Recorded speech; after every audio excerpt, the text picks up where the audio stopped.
Hello friends, नमस्कार। मैं Brajesh Mishra basic point with Brajesh channel में एक बार फिर से आप सभी का स्वागत करता हूं। हम आज सर्वनाम के पार्ट 2 यानी कि भाग 2 की बात करेंगे। हम भाग 1 अपलोड कर चुके हैं ऑलरेडी।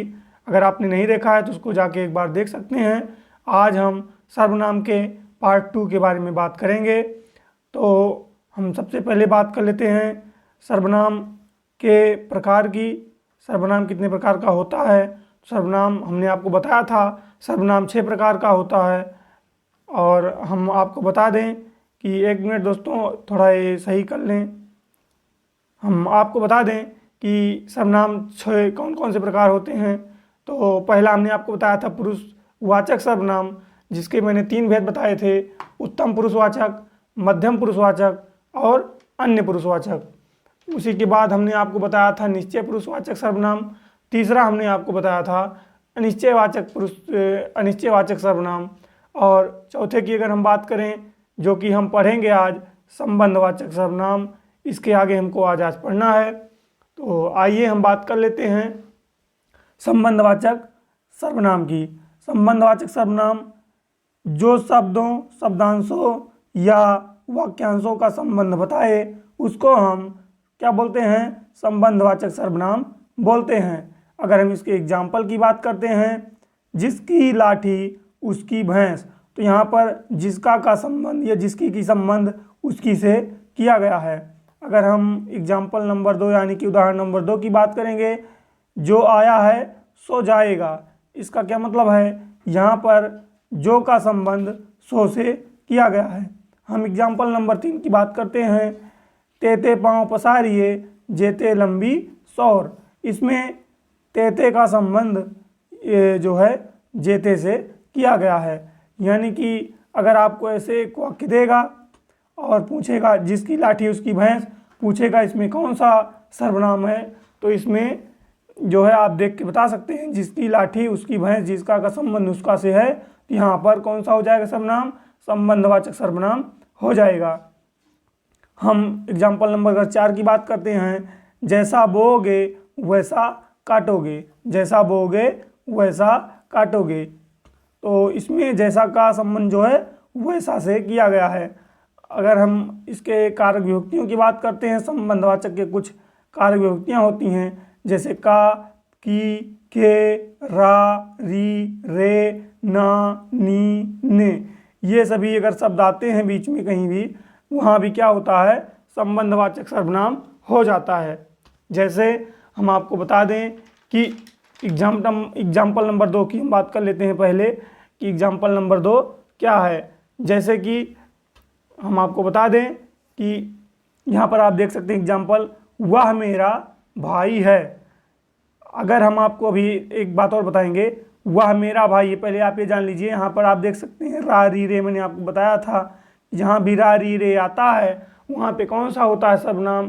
तो संबंधवाचक सर्वनाम होता है। लेकिन इसमें एक सर्वनाम और भी है, और कौन सा है वह? निश्चयवाचक सर्वनाम है। वह, यह, ये सभी क्या आते, किसके अंतर्गत आते हैं? ये निश्चयवाचक सर्वनाम के अंतर्गत आते हैं, जिसको हमने आपको पहले पढ़ा दिया है। तो अगर आपसे इस तरह से कभी भी वाक्य पूछेगा, तो वह अंडरलाइन करके देगा, या तो मेरा पे करके देगा, या तो वह पे करके देगा। अगर वह पे करके देगा तो इसमें कौन सा सर्वनाम हो जाएगा? तो निश्चयवाचक सर्वनाम हो जाएगा। कौन सा? निश्चयवाचक सर्वनाम हो जाएगा। अगर वहीं हम बात कर लेते हैं, मेरा पे अगर अंडरलाइन करके देगा तो वहाँ पर कौन सा हो जाएगा? तो वहाँ पर संबंधवाचक सर्वनाम हो जाएगा। तो आइए हम बात कर लेते हैं एग्जाम्पल नंबर 2 की, वह मेरी पुस्तक है। वह मेरी पुस्तक है। इसमें भी जो है आप देख सकते हैं, अगर वह पर अंडरलाइन करके देगा तब भी यहाँ पर क्या हो जाएगा? निश्चयवाचक सर्वनाम हो जाएगा। वहीं अगर मेरी पर अंडरलाइन करके देगा तो संबंधवाचक सर्वनाम हो जाएगा। अभी हम बात कर लेते हैं कि प्रश्नवाचक सर्वनाम की। 5वां सर्वनाम कौन सा है? तो प्रश्नवाचक सर्वनाम है। प्रश्नवाचक सर्वनाम की अगर हम बात करते हैं, वे सर्वनाम जो प्रश्न पूछने के रूप में प्रयुक्त हों, वो उसको हम क्या कहते हैं? तो प्रश्नवाचक सर्वनाम कहते हैं। इसका जो मुख्य है, इसके मुख्य दो ही होते हैं, कौन, कौन और क्या। लेकिन ऐसा नहीं है कि यही दो ही केवल यूज किए जाते हैं, और भी शब्दों का प्रयोग किया जाता है। आइए हम बात कर लेते हैं एग्जाम्पल से। तो एग्जाम्पल नंबर 1 की बात करते हैं। बाहर दरवाजे पर कौन खड़ा है। तो यहाँ पर आप देख सकते हैं, आपको कौन दिखाई पड़ रहा है। तो आप इसको जैसे देखेंगे कौन खड़ा है, तो अगर इसमें पूछेगा कि इस वाक्य में कौन सा सर्वनाम है, तो इसमें आप बता सकते हैं कि इसमें प्रश्नवाचक सर्वनाम है। कौन सा सर्वनाम है? प्रश्नवाचक सर्वनाम है। वहीं हम बात कर लेते हैं दूसरे एग्जाम्पल की। यह काम कैसे हुआ।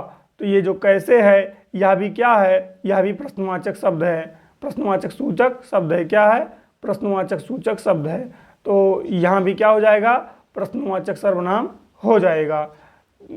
क्यों हो जाएगा? क्योंकि यहाँ पर किस शब्द का प्रयोग किया गया है? कैसे शब्द का प्रयोग किया गया है। किस शब्द का प्रयोग किया गया है?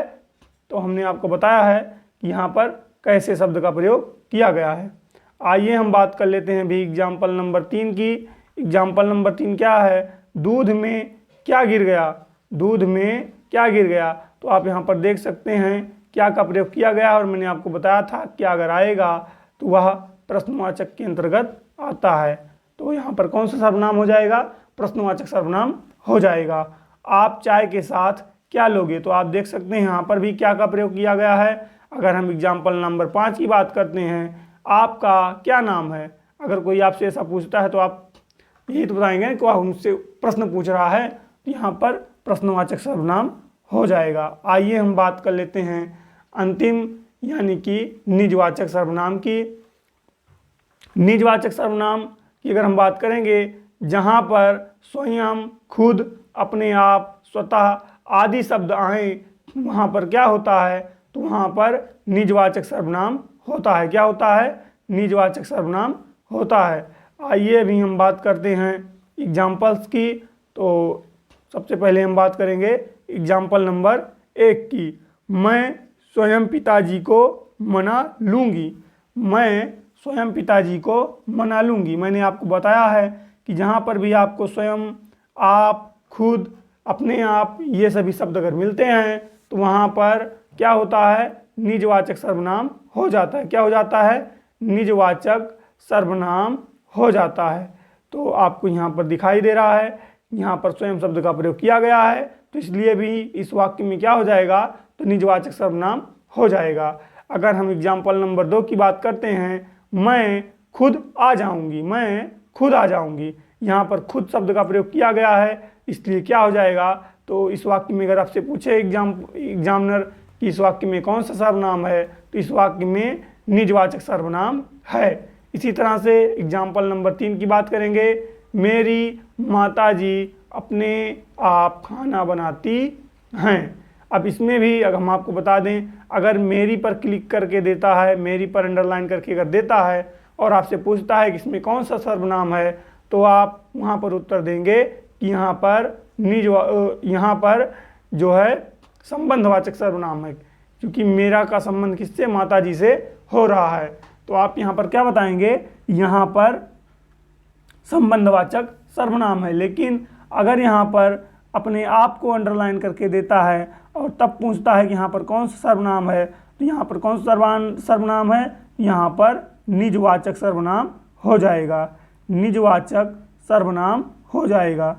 तो इसी के साथ आज हम इस सेशन की समाप्ति करेंगे। ये बहुत ही छोटी सी क्लास थी, सर्वनाम की ये 2-3 प्रकार बचे थे, तो इसको हमने आज कंप्लीट कर दिया। और हमारा जो है बीएड एंट्रेंस एग्ज़ाम जो है होने वाला है, इसकी भी क्लासेज जो है आपको रेगुलरली एमसीक्यू फॉर्म में मिलेंगी, और उसके बाहर आपको क्वेश्चन वैसे बहुत ही कम आशा है मिलने की। तो इसलिए अगर आप बीएड का एंट्रेंस एग्ज़ाम देने वाले हैं तो आप उससे भी जुड़कर अपने तैयारी को बेहतर बनाएं। और ऐसा नहीं है कि बीएड के लिए ही वह इम्पॉर्टेंट है। अगर आप जहाँ भी पॉलिटी, अगर हम बात करते हैं पॉलिटी जहाँ भी आता है, जहाँ पर इकोनॉमी आता है, हम जिसकी भी क्लास डालेंगे, तो ऐसा तो है नहीं कि इकोनॉमी में बीएड में अलग आएगा और अन्य एग्ज़ाम्स में कोई दूसरा आ जाएगा। वही सब चीज़ें रहती हैं, बस केवल क्या होता है कि थोड़ा इंसान के अंदर दिमाग में डाल दिया जाता है कि ऐसा है ऐसा है।